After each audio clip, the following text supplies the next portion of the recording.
Two scores. I don't think you need to rush just yet, but you can't take your time either. Yeah, even if you don't want to commit to full 2-minute offense, you have to up the tempo, up the urgency. Maybe you're starting to call 2 plays in a huddle each time you snap the ball.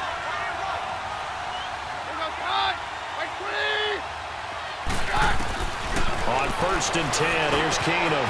And he is into the end zone. Touchdown, Philadelphia. A great effort there. An 11-yard touchdown. And the Eagles have cut it back within a score. Getting your back involved, what's the importance there in the passing game? Well, oftentimes you can create mismatches because who's going to cover him? And you get him into space, which is where he likes to operate with the ball in his hands. Oftentimes makes people miss, gets that run after the catch, and off he goes. And into the end zone.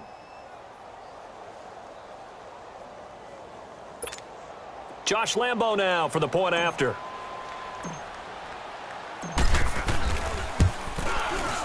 Extra point tacked on by Lambo. And now things get a bit more interesting here in this 4th quarter. So that drive spanned 5 plays. The result, Philadelphia in the end zone.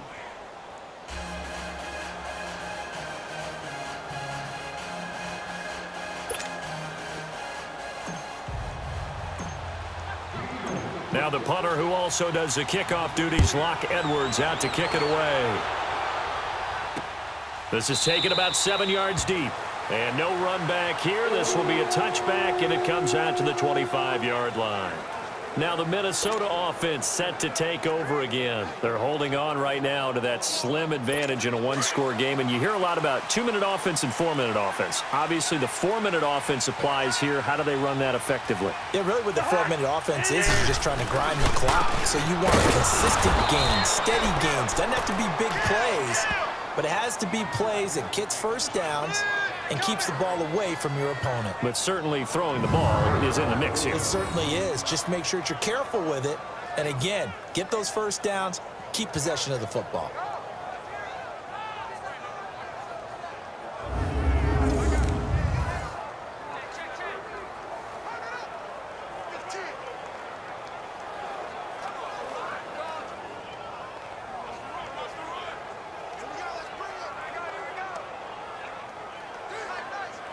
Maybe just a slight detour on what's been a strong drive. Here's 2nd and 11.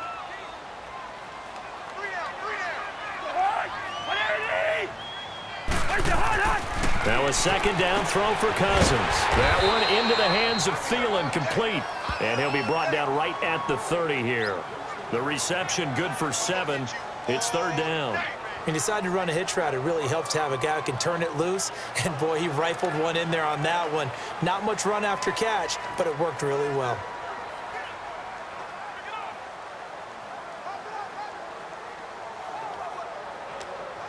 One of the bigger plays in the game thus far. The crowd getting into it as we come up on a big 3rd down.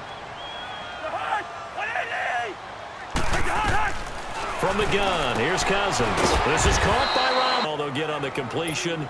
It's 4th down. I hate to surrender the football when you're nursing a slim lead, but they're going to have to punt it away. Trust that defense.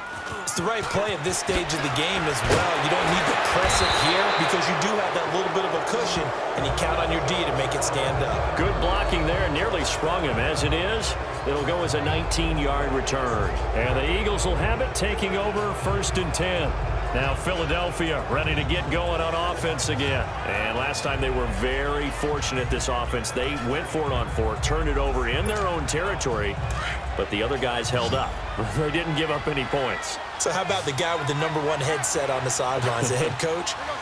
That was planned going into it, not necessarily to not get the first down or to have the defense have to hold But he up. trusted his defense. Trusted his defense very much, and I think that's how he's going to play this game. Go for it. Be aggressive because I've got the wild bunch backing me up over here on my own sideline. Well, we'll see what his offense can do. And at this stage, down in the second half, looks like they just wanted to find a way to get it in the hands of their playmaker, and they did. I think you're exactly right. I don't think the coordinator's looking at his play sheet and trying to figure out which play will work well. He's trying to figure out how to get the ball to the playmaker that you just described. Looking down at that sheet, you find people plays, not necessarily X's and O's, and that's exactly what they did there.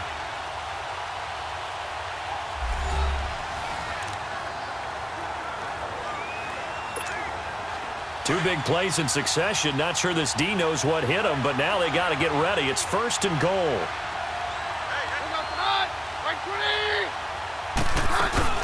They'll run it now out of the gun. And they get him down at the 1. He had the broken tackle, but ultimately could not get into the end zone. A good run of 6 yards there. Gets him closer to the goal line with 2nd down coming up.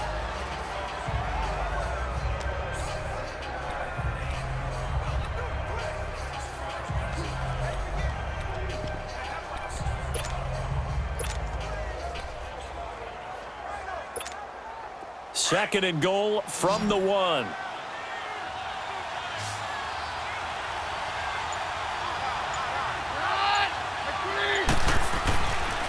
He's going to get it running right. And here now is, and he will take this one in for an Eagle touchdown.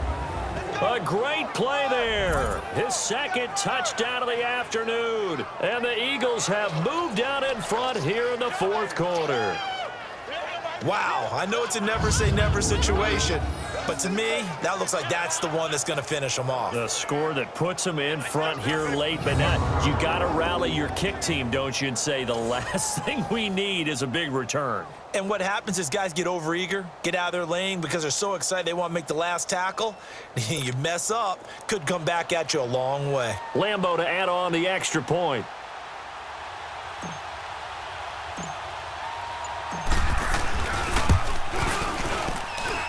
Point after by Lambo, up and good. And the decision to just kick the extra point winds up successful.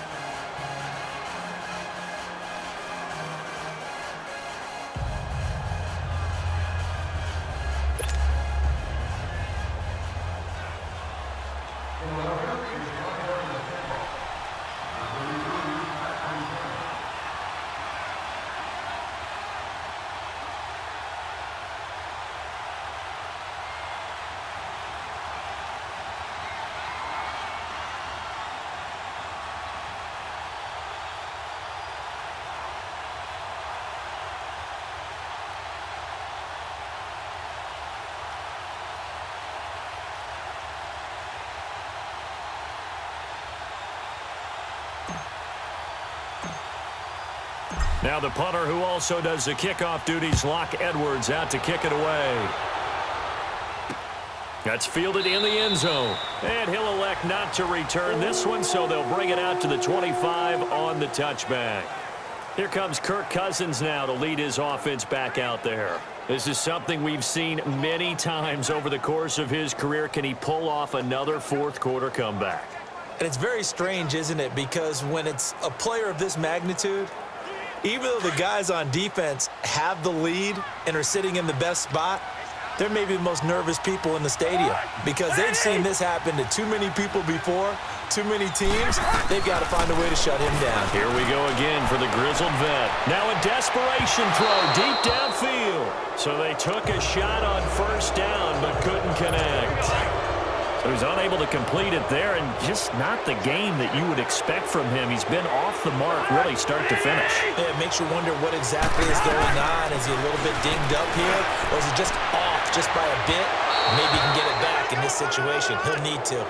Now a deep ball there on 2nd down, but it'll wind up incomplete.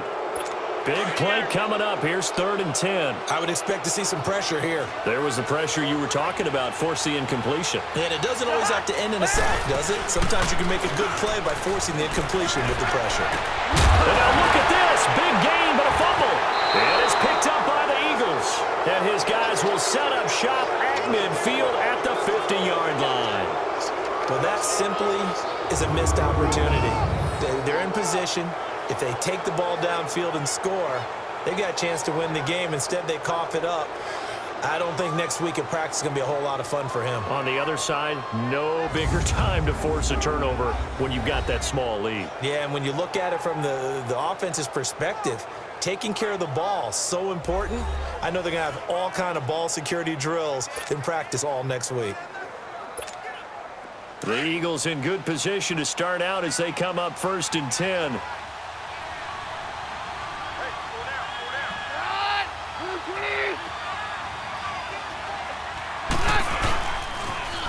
Now they'll run it on the toss. And he's got it across the midfield stripe and into Viking territory. Call it a gain of 4 on first, and that'll make it second down. But they picked up a little bit of yardage there, and now, in this situation, should be in no hurry to run a play really fast. Let the clock wind down.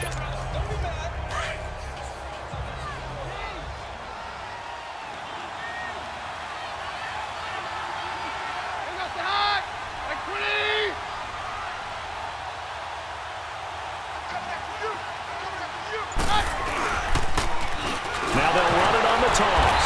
And the reinforcements come in as they're going to stop him behind the line. They'll wind up losing 3. And now it's third down. I guess the simple question, why not just take a knee there? I don't understand either why you would take any sort of a chance. We've seen it happen in the game of football. Doesn't matter whether you've watched high school, college, or the NFL. Some people get a little greedy, try to get that extra running play in, and it can backfire on them. A great come-from-behind victory in this one, Charles, and really the difference, obviously.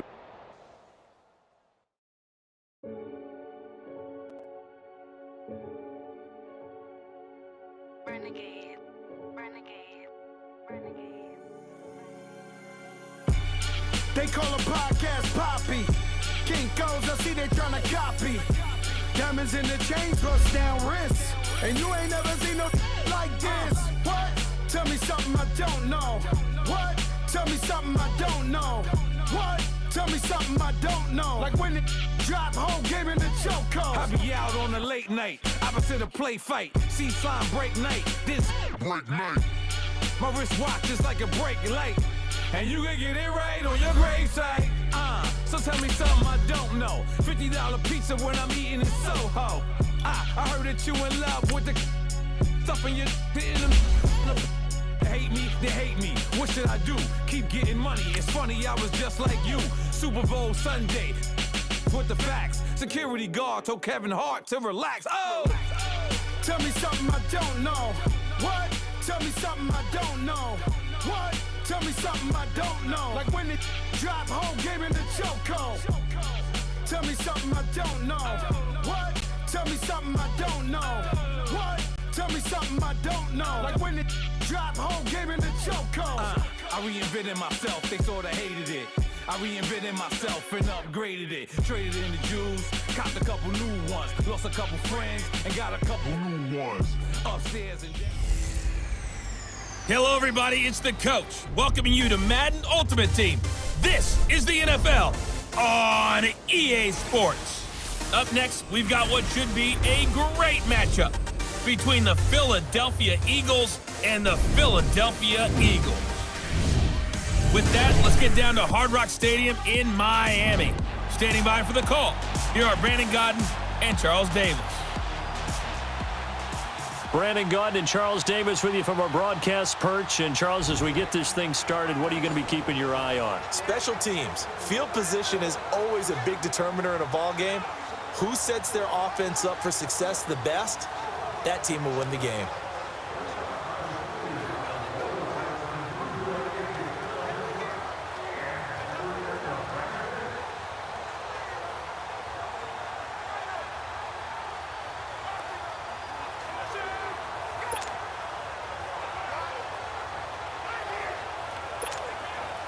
And now the offense getting set, 1st and 10.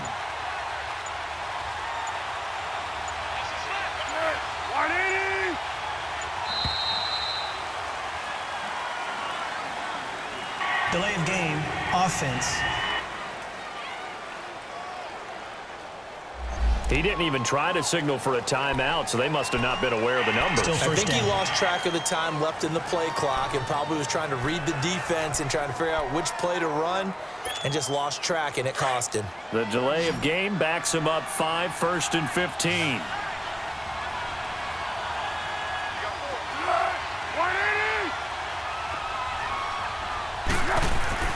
Now Foles.